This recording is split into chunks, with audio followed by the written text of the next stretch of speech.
चलो विषय गणित का देखते हैं, कक्षा 8वीं का मैथ का पेपर हुआ है आज, है ना। तो परिमेय पहला नंबर है सही विकल्प। तो परिमेय संख्या का योग तस्मक क्या होता है भाई? तो होता है तुम्हारा ए नंबर, ठीक है, 0। प्रश्न दूसरा है समीकरण x-2 बराबर 9, तो x का मान ज्ञात कीजिए, ठीक है। तो क्या होता है इसमें कि x है तो -2 बराबर 9, ठीक है। तो क्या होता है कि x बराबर क्या हो जाएगा, 9 है तो 9, और ये माइनस का 2 है तो उधर जाएगा तो प्लस का 2 हो जाएगा, तो क्या हो जाएगा x बराबर 11, ठीक है। तो तुम्हारा राइट ऑप्शन होगा डी नंबर, ठीक है।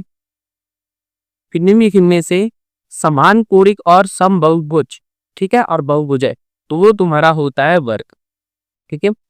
फिर संख्या 81 के वर्ग का इकाई अंश होगा। तो 81 का मतलब होता है कि देखो 81 हुए 81, तो एक का एक के साथ पूरा करोगे तो एक ही आता है ना, उसलिए क्या होगा डी नंबर, ठीक है। फिर है 2n में n कहलाता है, क्या कहलाता है, घातांक, ठीक है। फिर चलो रिक्त स्थान यानी खाली स्थान में चलते हैं, ठीक है। तो परिमेय संख्या का योग व्याकलन एवं गुणन की संख्याओं के अंतर्गत क्या आता है, समग्र, ठीक है। प्रश्न नंबर 7वां, प्रश्न नंबर 7वां, एक समचतुर्भुज में एक समांतर चतुर्भुज और एक क्या कहलाता है, समांतर चतुर्भुज के सभी सगुणे विद्यमान होते हैं, ठीक है। फिर आंकड़े के दो समूह एक साथ दर्शाने वाला दंड आलेख क्या कहलाता है, इंद्रिय दंड आलेख कहलाता है, ठीक है। फिर प्रश्न नंबर 9वां, 840 अंकित मूल्य वाली एक वस्तु 714 में बेची जाती है तो बट्टे की राशि क्या होता है। तो देखो 840 में क्या करता है, अंकित मूल्य है उसका, तो 714 में बेचा जाता है, तो 840 माइनस क्या करेंगे 714, तो आएगा तुम्हारा आंसर 126, ठीक है। 16 को घात रूप में व्यक्त करने के लिए आधार क्या होगा, 2 रुपए, ठीक है। चलो अतिरव उत्तरी प्रश्न, ठीक है। चलो प्रश्न नंबर 11 है, किसी चतुर्भुज के 3 क्रमागत कोणों की माप क्रमशः 60 डिग्री, 80 डिग्री व 120 डिग्री हो तो चौथे कोण की माप ज्ञात कीजिए, ठीक है। तो क्या होता है कि हमें पता है कि चतुर्भुज के चारों कोणों का योग कितना होता है, 360 होता है, तो चौथा कोण निकालना है। तो हमें तो पता है कि चतुर्भुज के चारों कोण का योग 360 होता है, तो 360 माइनस, क्योंकि घटाएंगे तीनों त्रिभुज, तीनों कोण के क्या करेंगे, योग करेंगे, तो 60 80 120 क्या हो जाएगा 260, तो 360 में 280 के घटाओगे तो कितना बचेगा 100, तो चौथा कोण हमें पता चल गया कि कितना है 180, ठीक है। फिर है प्रश्न नंबर 12, तो क्या बोला है कि 69 41 00 00 के मानक रूप, तो क्या होता है, देखो मानक रूप निकालने के लिए एक अंक के बाद दशमलव लगा दिया जाता है, तो ये दशमलव लगा दिया और जितने के बाद यह संख्या है इधर, तो क्या करते हैं गिर लिया जाता है, तो 1 2 3 4 5 6 7 8, तो बुरा करके क्या करते हैं 10 का घात 8 कर दिए, ठीक है। ये मानक रूप हो गया। इसको जानने के लिए हम वीडियो बनाएंगे अलग से, तो आप देख लीजिएगा, ठीक है। प्रश्न नंबर 13वां, ठीक है। तो प्रश्न नंबर 13वां क्या बोला है, यदि एक्स वाई बराबर के जहां की अचर है, ठीक है, तो एक्स और वाई के बीच कैसा अनुपात होगा। तो क्या होता है एक्स, ये इसका मतलब एक की क्या है, अचर राशि है, तो ये व्युत्क्रमानुपाती कहलाता है, ठीक है। क्या कहलाता है, व्युत्क्रमानुपाती, ठीक है। ऐसे ही प्रश्न नंबर 14 है, 14वां, यदि x बटे वाई बराबर के जहां के अचर है तो x और y में कैसा अनुपात होगा, तो ये होगा तुम्हारा सीधा समानुपात, या तो इसको अनुक्रमानी अनुपाती बोला जाता है, ठीक है ना।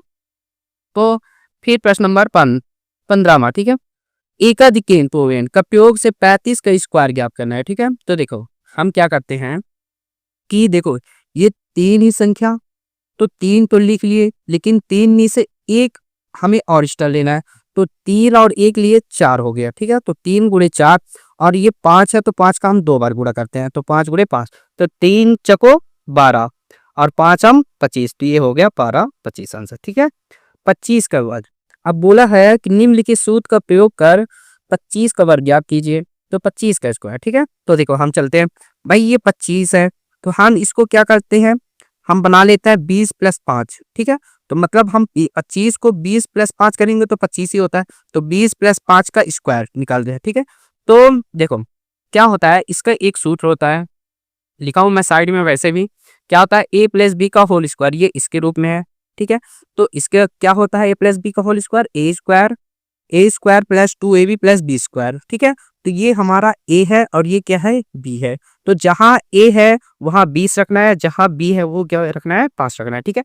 तो ए है तो मतलब 20 ए का स्क्वायर, ठीक है, मतलब 20 का स्क्वायर प्लस 2ab, 2 है तो 2, ए का मान कितना है भाई 20, बी का मान कितना है 5 और 5 प्लस बी का, यानी बी का मतलब 5 का स्क्वायर, ठीक है। तो 20 का स्क्वायर होता है 400 प्लस 20 पंचे 100, 100 दिना 200 प्लस 5 का स्क्वायर कितना होता है 25। तो हम सबको जोड़ेंगे तो कितना आएगा तुम्हारा, हमारा 625, ठीक है। ऐसे ही प्रश्न नंबर 17वां क्या बोल रहा है, -4/5 गुणे 3/7 गुणे 15/16 गुणे -14/9 का मान ज्ञात कीजिए, ठीक है। तो चलिए हम देखते हैं इसका हल क्या होता है। देखो मैं लिख लिया हूं। तो देखो पहले इसको हम लोग काटते पीटते हैं, है ना, काटते हैं। देखो जैसे कि 4 एकम 4 एकम 4, तो 4 चको क्या होता है 16, ठीक है, 4 चको 16 हो गया।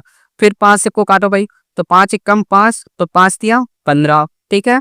फिर क्या हो गया, ये 3 से 3 को काटो, 3 का ही 9, फिर 3 से 3 कट गया, ठीक है। फिर 7 से 7 दूनी 14, फिर 2 से 4 को काटो, 2 एकम 2, 2 दूनी 4, तो बचा कितना 2।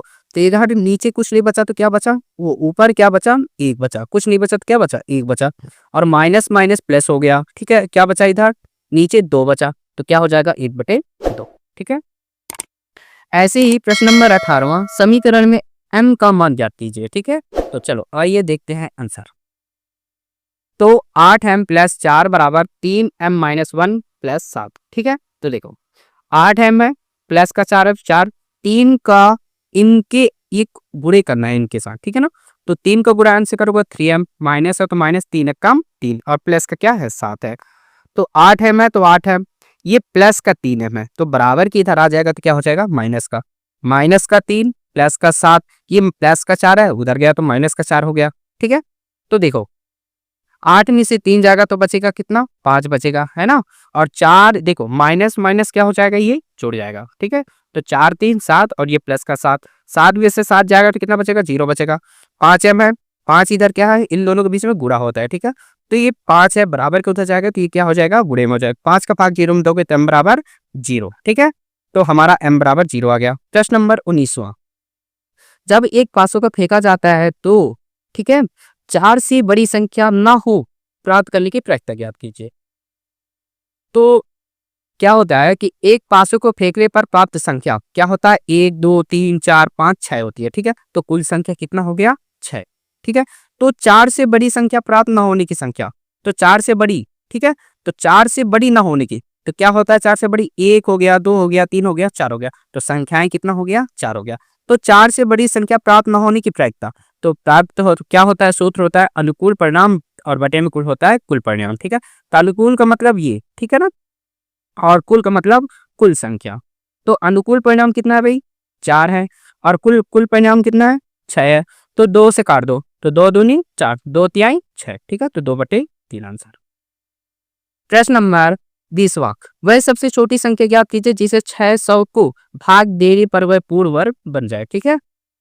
तो मैं इसमें किया हूं पहले क्या कि हम 600 का अभाज्य गुणनखंड तो मैं कर चुका हूं। तो इसको तोड़ा, पहले 2 से तोड़ा, फिर 2 से, फिर 2 से, फिर 3 से, फिर 5 से, फिर 5 से, ठीक है। वो क्या हुआ देखो इसमें क्या होता है कि मैं हिंदी लिखा हूं, ज्यादा नहीं है थोड़ा सही है, बट इसमें और भी हिंदी लिखना पड़ेगा, तो अभी मैं समझाने बस के लिए लिख दे रहा हूँ। तो देखो इसमें क्या होता है कि पूर्ण वर्ग बोला है ना, कि बन जाए भाग। तो देखियो 2 का जोड़ा बन रहा है लेकिन इसमें 2 का नहीं बन रहा है, 5 का तो बन रहा है लेकिन 3 का नहीं बन रहा है। तो हमारे यही दो संख्या है जो 2 और 3 है, ठीक है। तो देखो इसका भी जोड़ा बना दे, मतलब 2 है तो 2 एक और इसको दे देते हैं, 3 और है तो इसको भी एक 3 दे देते हैं। तो हमारा क्या होता देखो क्या होता है कि 600 है, तो यहाँ क्या होता है 2 और 3 का जोड़ा नहीं है तो 2 और 3 का गुणा कर देते हैं, तो 2 3 6। तो हम 600 में 6 का भाग दे दो, क्या करते हैं 600 में 6 का भाग दे दो, तो 6 का भाग देंगे 100 में तो कितना क्या हो जाएगा 100, है ना। तो 100 किसका वर्ग होता है 10 का होता है ना, तो यही तुम्हारा आंसर होगा, ठीक है। मतलब 100 एक पूर्ण वर्ग है जो 100 है। फिर 21वां नंबर है 21वां प्रश्न है, वह सबसे छोटी संख्या ज्ञात कीजिए जिसे 675 को गुणा करने पर वह पूर्ण घन प्राप्त हो जाए। ठीक है, तो आइए देखते हैं। तो 675 को वही अभाज्य गुणनखंड में किया। ठीक है, तो 675 में तो इसको तोड़ा पहले 3 से, फिर 3 से, फिर 3 से, फिर 5 से, फिर 5 से। ठीक है, तो देखो घन में क्या होता है, 3 का जोड़ा बनाया जाता है। घन में किसका कितने का जोड़ा बनता है, 3 का। तो 3 का तो है 3 बार। ठीक है, तो 3 का तो जोड़ा बन गया, लेकिन 5 का क्या हो रहा है, नहीं बन रहा है हमारे पास, है ना। तो हम इसको क्या करते हैं, 1 5 और दे देते। तो मैं लिख चुका हूं, देखो 3 का और 5 का तो जोड़ा बन गया। तो हम जब इसमें 5 का गुणा कर रहे हैं तो हम इसमें भी करेंगे। तो देखो 3 3 3 5 गुणे 5 गुणे 5 गुणे 5, है ना। तो 5 के 675 में 5 का गुणा करेंगे तो क्या आ जाएगा, 33 75। तो 33 75 किसका वर्ग होता है, तो देखो जोड़ा बनाते हैं। ठीक है, तो 3 3 3 एक जोड़ा बन गया, 5 5 5 एक जोड़ा बन गया। तो 3 गुणे 5 तो कितना हो गया, 5 या 15। तो किस 375 किसका है भाई, 15 का। तो 15 एक पूर्ण घन है। ठीक है ना। फिर है 22वां नंबर। ठीक है, ये टेलीविजन 1200 रुपए में खरीदी गई और 12% की दर से इसके मूल का अवमूल्यन हो गया। मतलब क्या हो गया, 12% की दर से इसका हानि होगा। ठीक है ना। तो 1 वर्ष बाद टेलीविजन का मूल्य ज्ञात कीजिए। तो आइए देखते हैं। तो अवमूल्यन निकाल लेते हैं, मतलब हानि। ठीक है, तो 12,000 में 12% का। ठीक है, तो प्रतिशत का क्या होता है, नीचे 100 आता है। ठीक है, मतलब ये 12% है तो क्या होता है, तो 12 को हम क्या प्रतिशत का क्या होता है, 100 होता है। ठीक है, इसलिए 12/100 लिखा। 2 जीरो से 2 जीरो काट दिया तो बचा 120 गुणे 12। ठीक है, तो देखो 12 का गुणा करोगे तो 144 और जीरो है तो जीरो, तो मतलब कितना आ गया, 1440। तो 1 वर्ष बाद टेलीविजन का मूल्य, तो हमारा तो मूल्य कितना नहीं, 12,000 था, माइनस। ठीक है, क्या करेंगे, घटाना पड़ेगा। तो 1440। ठीक है, मतलब 12,000 का 12% कितना है, 1440। तो 12,000 में 1440 को घटा दो तो आ जाएगा तुम्हारा आंसर 10,560। ठीक है, फिर है 23वां नंबर। सरल कीजिए a plus B 2a minus 3b plus C minus 2a minus 3b और कोष्टक में क्या है, c। ठीक है, मतलब c का गुणा करना है। तो देखो क्या होता है कि पहले a का गुणा इन सब में करना है, a का गुणा इन सब में करना है भाई। ठीक है, तो गुणा करो चलो। तो a का गुणा 2a से करोगे तो क्या हो जाएगा, 2a स्क्वायर। माइनस है तो माइनस, a का गुणा 3ab से करो तो क्या हो जाएगा, 3 यानी देखो 3 का गुणा 3b का गुणा करोगे ऐसे तो हो जाएगा माइनस और माइनस 3ab। ठीक है, फिर क्या हो जाएगा, प्लस है तो प्लस, a का गुणा c से करो तो ac हो गया। ठीक है, फिर b का गुणा करना है, b का गुणा इन सब में करो तो b का गुणा करो भाई, 2ab हो जाएगा। क्या है, 2a का गुणा b से करोगे तो क्या हो जाएगा, 2ab। ठीक है, माइनस है तो माइनस। ठीक है, तो b का गुणा 3b से करोगे तो क्या हो जाएगा, b का गुणा b से करो तो b स्क्वायर और 3 है तो 3। ठीक है, प्लस है तो प्लस। ठीक है, b का गुणा c से करो तो bc माइनस। ठीक है, अब c यहाँ क्या है, कोष्टक के बाहर है तो इसका भी गुणा इन सब में होगा। तो c का गुणा करो तो 2a का गुणा c से करोगे तो क्या हो जाएगा, 2ac। माइनस है तो माइनस, 3b का गुणा c से करोगे तो क्या हो जाएगा, 3bc। ठीक है, अब देखो मैं सबको उतार लिया यहाँ तक। अब ये माइनस है, चिन्ह जो बाहर है ये अंदर वाले को क्या करेगा, चेंज करेगा।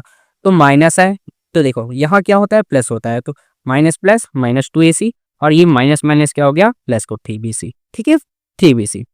तो अब चलो देखते हैं, 2a स्क्वायर है तो 2a स्क्वायर माइनस ab क्या है, माइनस का 3ab। तो और कहीं पास है तो ab देखो, देखते हैं चलो। तो माइनस का 3ab और ये क्या है, प्लस का 2ab और ये क्या है, माइनस का। तो 3 में से 2 कटेगा तो क्या बचेगा, ab बचेगा, क्योंकि माइनस का क्या है, बड़ी इंग में माइनस है इसलिए माइनस का आया। ठीक है, ac, अब ac और कहीं पास है क्या, तो है ac, ये देखो माइनस 2ac है ना। तो 2ac में से एक ac जाएगा प्लस का तो क्या हो जाएगा, माइनस का ही ac बचे क्योंकि बड़ा अंक में है, माइनस है ना। फिर 2ab, तो 2ab तो हो गया हमारा। तो माइनस 3b स्क्वायर, तो माइनस 3b स्क्वायर क्योंकि b स्क्वायर वाला कहीं पास है ही नहीं। अब bc बचा, तो bc है और ये 3bc है। तो 3bc और bc क्या हो जाएगा, 3 और 1 4bc। ठीक है, ये तुम्हारा आंसर होगा। ठीक है, फिर क्या बोला है, प्रश्न नंबर 24। एक समचतुर्भुज का क्षेत्रफल ज्ञात कीजिए। 200 क्षेत्रफल 240 वर्ग सेंटीमीटर है और विकर्ण में से एक की लंबाई 16 सेंटीमीटर है, तो दूसरे विकर्ण की लंबाई ज्ञात कीजिए। ठीक है, तो आइए देखते हैं। तो हमें पता है कि समचतुर्भुज का पहला विकर्ण दे के रखा है कितना, किसी को भी मान लो, पहला मान लो, दूसरा मान लो विकर्ण, है ना। तो 16 सेंटीमीटर है, ठीक है, ठीक है, विकर्ण दे के रखा है। तो माना पहला विकर्ण D1 बराबर 16 सेंटीमीटर तथा दूसरा विकर्ण D2 बराबर हमें नहीं पता, यही निकलना है। तो समचतुर का क्षेत्रफल, तो समचतुर का क्षेत्रफल पद हमें पता है कि 1/2 गुणे में D1 गुणे D2 होता है ना। तो देखो समचतुर्भुज के क्षेत्रफल 240 बराबर है, तो 1/2 है, तो 1/2 पहला विकर्ण दिया 16 है, तो 16 D2 हमें निकालना है। तो 2 से काटो 16 को, तो 2 एकम 2, 2 अट्ठे 16, तो 8 हो गया, है ना। 240, तो 8 इधर क्या है, गुणे में है, तो इधर आया तो बटे में हो गया, ठीक है। और इधर क्या बचा D2, तो 8 का भाग 240 में दे दो, कितने बार में जाएगा, 30 बार में। तो हमें पता चल गया कि दूसरा विकर्ण कितना है, 30 सेंटीमीटर, ठीक है। तो 30 सेंटीमीटर। फिर 25वां क्वेश्चन, 3m के स्क्वायर प्लस 9m प्लस 6 के गुणनखंड ज्ञात कीजिए, ठीक है। तो देखो मैं 2 आंसर बना के रखा हूँ, ठीक है, जिसको जो अच्छा लगे कर सकते हैं। तो सबसे बेस्ट मेरे को ये लगता है, ठीक है। तो देखो क्या होता है, पहले इन दोनों का आपस में गुणा किया जाता है गुणनखंड में, ठीक है। तो 6 त्रिक 18 मैं बना के रखा हूं, तो 6 त्रिक 18 हो गया, ठीक है। ऐसी दो संख्या सोचो कि गुणा करने पे 18 आना चाहिए और जोड़ना पड़े या तो घटाना पड़े तो हमारा क्या आना चाहिए, 9 है, ठीक है। तो देखो हमारे दो संख्या ऐसा है, एक 6 है और एक 3 है। तो 6 और 3 का गुणा करेंगे, तो 6 और 3 का गुणा करेंगे तो क्या आएगा, 18। और 6 और 3 को हम जोड़ेंगे तो कितना आएगा, 9 आएगा। तो मतलब ये हमारा संख्या 2 क्या है, काम का है, ठीक है। तो मतलब यही संख्या है। तो देखो क्या लिख लिया, 3m का स्क्वायर, एक संख्या 6m प्लस और एक क्या है 3 है और प्लस का 6, ठीक है। तो देखो अब इन दोनों में से मैं क्या करता हूँ, कॉमन निकाल लेता हूँ। तो इन दोनों में से क्या कॉमन निकलता है, देखो 3m है तो यहाँ 6m है, तो मतलब 6 के अंदर 3 तो है ना, तो हम दोनों में से 3 निकाल सकते हैं और m भी ये दोनों साइड है, तो दोनों से में क्या निकाल सकते हैं, 3m। तो 3m में कॉमन निकाला तो क्या बचा, यहाँ 3m से 3m निकला तो m स्क्वायर है, यहाँ एक निकला तो एक तो बचा, प्लस तो प्लस, ठीक है। 3 का भाग 6 में दो भाई, ठीक है। तो 3 दूनी 6, m तो निकल गया ऑलरेडी पहले से ही, ठीक है। अब प्लस इसमें से क्या कॉमन निकाल दें, देखो m यहाँ है लेकिन m यहाँ नहीं है, तो 3 तो है लेकिन इसके अंदर भी 3 है, तो हम 3 निकाल सकते हैं। तो 3 निकाल दिया, है ना, और यहाँ प्लस है इसलिए प्लस आया, ठीक है ना। 3 निकाल लिए तो क्या बचा m, अब 3 का भाग 6 में दे दो तो 3 दूनी 6।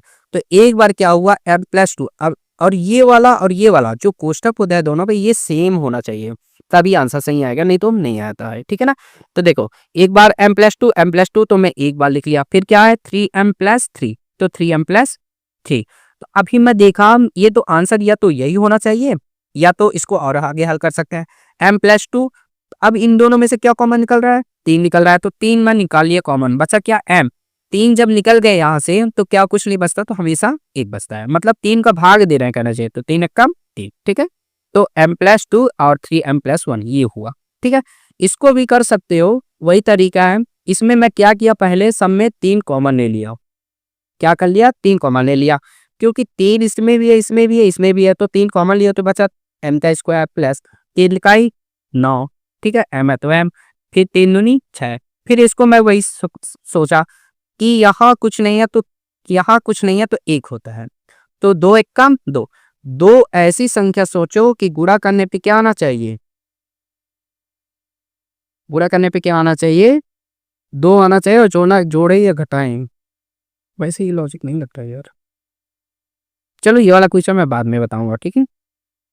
फिर प्रश्न नंबर 26, वैसे ये सबसे बेस्ट तरीका होता है मेरे लिए, ठीक है, इसलिए मैं इसको बताया पहले, ठीक है। तो प्रश्न नंबर 26 क्या हुआ, निम्नलिखित आलेख किसी सप्ताह के प्रत्येक दिन के लिए पूर्वानुमानित तापमान तथा वास्तविक तापमान दर्शाता है। तो डायग्राम दे के रखा है, चलो पहले बोलते हैं पहला नंबर क्या बोला है, किस दिन पूर्वानुमानित तापमान व वास्तविक तापमान समान था, ठीक है। तो हमें देखते हैं कि किस दिन बोला है, ठीक है, पूर्वानुमानित तापमान और वास्तविक। तो भाई ये तुम्हारा क्या है, पूर्वानुमानित, और ये क्या है तुम्हारा वास्तविक। तो एक समान पूछा है कि समान था, तो देखो मंगलवार को दोनों एक ही समान था, क्योंकि पूर्वानुमानित और क्या है वास्तविक तापमान। तो मंगल को एक बार है, फिर कौन सा है, फिर शुक्रवार को भी है, साथ में समान है ना, और क्या है रविवार को भी समान है। तो क्या हो जाएगा इसका आंसर, मंगलवार इसका आंसर हो जाएगा मंगलवार, शुक्रवार और रविवार को क्या है, समान था। ठीक है ना। फिर बोला है प्रश्न नंबर दूसरा, सप्ताह के दौरान, इसको मैं पेपर को यहाँ कर लेता हूँ। ठीक है। तो देखो, सप्ताह के दौरान अधिकतम पूर्वानुमानित तापमान, तो पूर्वानुमानित पूछा है तापमान। ठीक है। तो पूर्वानुमानित देखो भाई कौन सा है, तो पूर्वानुमानित तो ये है। तो सबसे अधिक तो कहाँ गया है, सबसे अधिक ये गया है 35 में। ठीक है। किसमें गया है, 35 में। ये देखो 35 में है ना। तो सबसे अधिक कितना है, तो इसका आंसर हो जाएगा 35 डिग्री सेल्सियस। ठीक है। कितना, 35 डिग्री। फिर बोला है सप्ताह के दौरान न्यूनतम वास्तविक तापमान, तो ये पूछा है वास्तविक तापमान क्या था, न्यूनतम उसमें भी। ठीक है। तो वास्तविक कौन है भाई, तो वास्तविक ये वाला है, तो मतलब ये वाला। तो सबसे कम किसमें है, 15 में। ठीक है। तो इसका आंसर आएगा तुम्हारा 15 डिग्री सेल्सियस। ठीक है। फिर क्या पूछा है, किस दिन वास्तविक तापमान और पूर्वानुमानित तापमान से सबसे अधिक भिन्न था। सबसे अधिक भिन्न था मतलब अंतर देखना है। ठीक है। तो देखो, ये कौन सा है, वास्तविक, और ये क्या है, पूर्वानुमानित। इसका अंतर सबसे अधिक है। कितने का अंतर है, तो देखो मैं लिख दिया हूं, बृहस्पतिवार वास्तविक तापमान और पूर्वानुमानित तापमान मतलब कि 22.5 डिग्री सेल्सियस माइनस और कितना है, 15 डिग्री सेल्सियस। ठीक है। बराबर इन दोनों को घटा दोगे तो तुम्हारा आ जाएगा कितना, 7.5 डिग्री सेल्सियस तापमान अधिक था। ठीक है। ये आंसर होगा। चलो अगले पेपर में फिर मिलते हैं कल। Bye bye.